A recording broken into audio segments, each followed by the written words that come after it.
At my mother-in-law's anniversary party, my husband screamed across the entire ballroom, "Your appearance disgraces my family. Go wait in the car." He then ordered his security team to forcefully shove me into the sedan and lock the doors. In desperation, I pounded on the tinted glass, tears streaming down my face. But suddenly, the old driver turned around and said calmly, "Serena, please don't cry. Your father has finalized the paperwork. This car, the security detail, and the entire company are now yours. I'm awaiting your instructions. What should we do with your husband?" Hello. Please write in the comments where you're from. Don't forget to subscribe and like. Enjoy the listening. But to understand how a simple music teacher found herself facing such a choice, we need to go back just 1 hour. The Grand Ballroom of Atlanta's most exclusive venue, the St. Regis Grand, was filled with stifling opulence. Crystal glittered everywhere. Tables groaned under the weight of gourmet delicacies, and the air was thick with the scent of expensive perfumes, mixed with the fragrance of fresh lilies. It was the 65th birthday celebration for Patricia Thorne, Marcus's mother.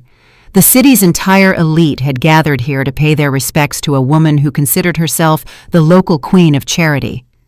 Serena Hawthorne stood near a column, trying to take up as little space as possible. She nervously smoothed the edge of her modest beige dress. She had sewn it herself, spending 3 nights straight at her sewing machine to save the family budget. Marcus always claimed the company was tight on cash and asked her not to spend money on new outfits.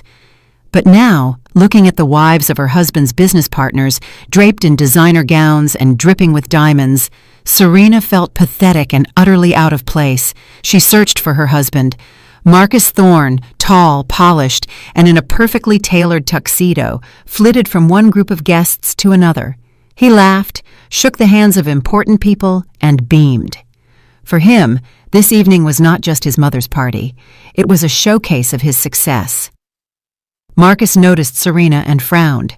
He strode quickly toward her, painfully squeezing her elbow. "Why are you standing here like some poor relative?" he hissed into her ear, his strained smile still fixed for the guests walking by. "Get over to the main table. Mom's about to give her toast, and for God's sake, stop slouching. You're the CEO's wife, not a mouse from the cellar." Serena nodded, swallowing her offense. She was used to it. In 10 years of marriage, she had learned that the most important thing to Marcus was appearances. She dutifully headed toward the main table, where Patricia Thorne was already holding court. The birthday woman was in her element. In her deep burgundy velvet gown, she looked monumental. She accepted congratulations with the air of a monarch bestowing a favor. Serena took a glass of champagne from a waiter's tray just to give her trembling hands something to do. She wanted to approach and quietly wish her mother-in-law a happy birthday, as etiquette required. "Patricia," Serena began softly, taking a step forward. "Happy birthday." Her mother-in-law spun around abruptly. She did it with deliberate force, swinging her arms as if she hadn't noticed her daughter-in-law standing right next to her. Her heavy elbow slammed into Serena's arm. The champagne glass slipped from her fingers. The crash of broken glass silenced the hum of conversation. The music stopped instantly. The amber liquid spread across the polished hardwood floor. A few drops splashed onto the hem of Patricia Thorne's dress. A deathly silence fell over the room.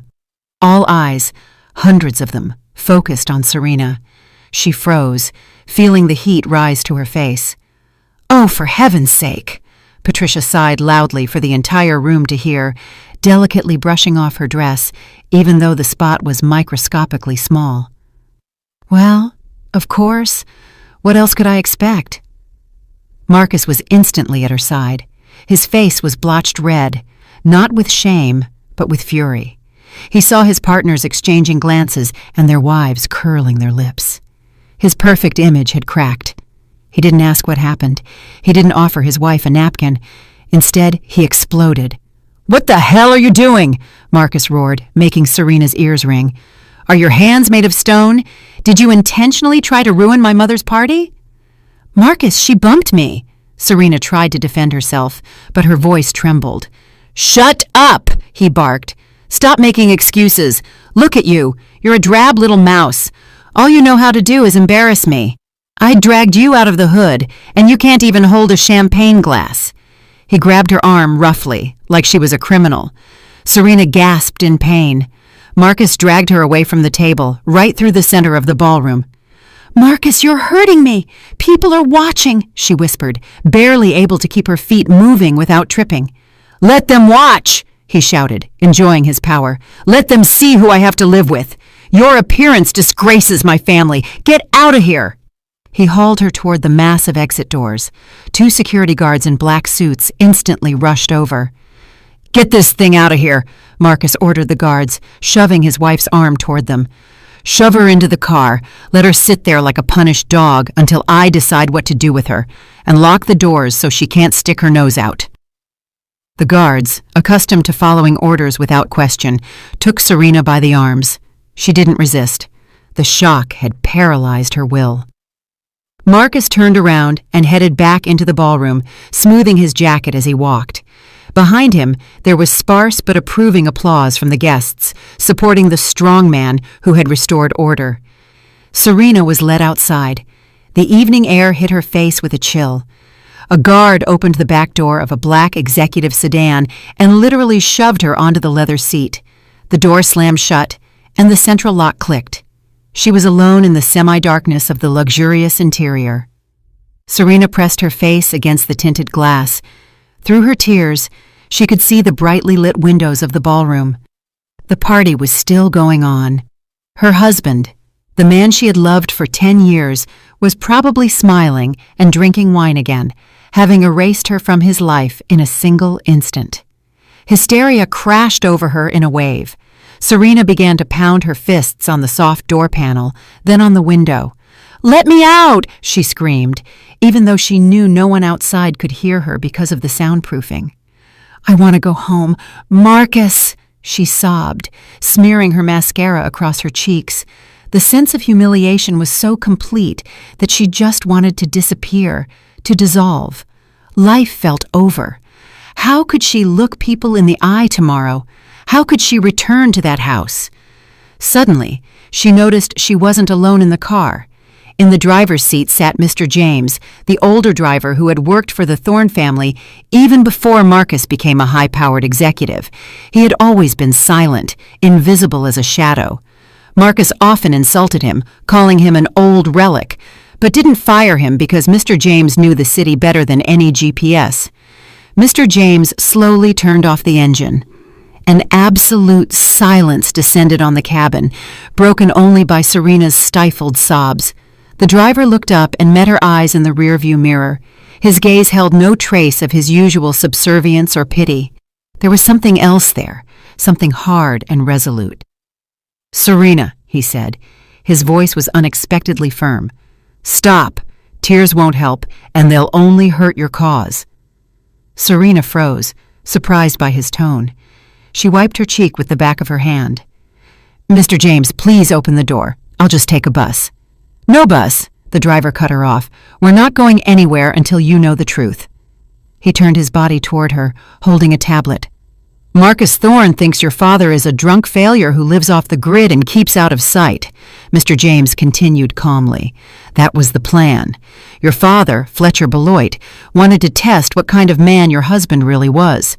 The test dragged on for 10 years, and today it's over." Serena stared at him, not understanding a single word. What was he talking about? Her dad really did live simply. She used to send him part of her meager paycheck, hiding it from Marcus. "This morning, your father activated the blind trust transfer protocol," Mr. James said, handing her the tablet over the back of the seat. "Look at the screen." Serena took the device with trembling hands. A document from the Secretary of State's corporate registry was open on the screen. The lines danced before her eyes, but Mr. James tapped a finger on the relevant field. "Read it." "Owner of Thorne Group of Companies, Serena B. Hawthorne." Serena read it. Marcus's name wasn't there. It read, Hawthorne Serena B. "But how?" she whispered. "Marcus is the CEO. He's the owner." Marcus Thorne was never the owner, the driver interrupted her, a faint smirk playing on his lips. He was a hired manager. His contract was for exactly 10 years. The contract expired yesterday at midnight. Mr. James looked directly into her eyes, and now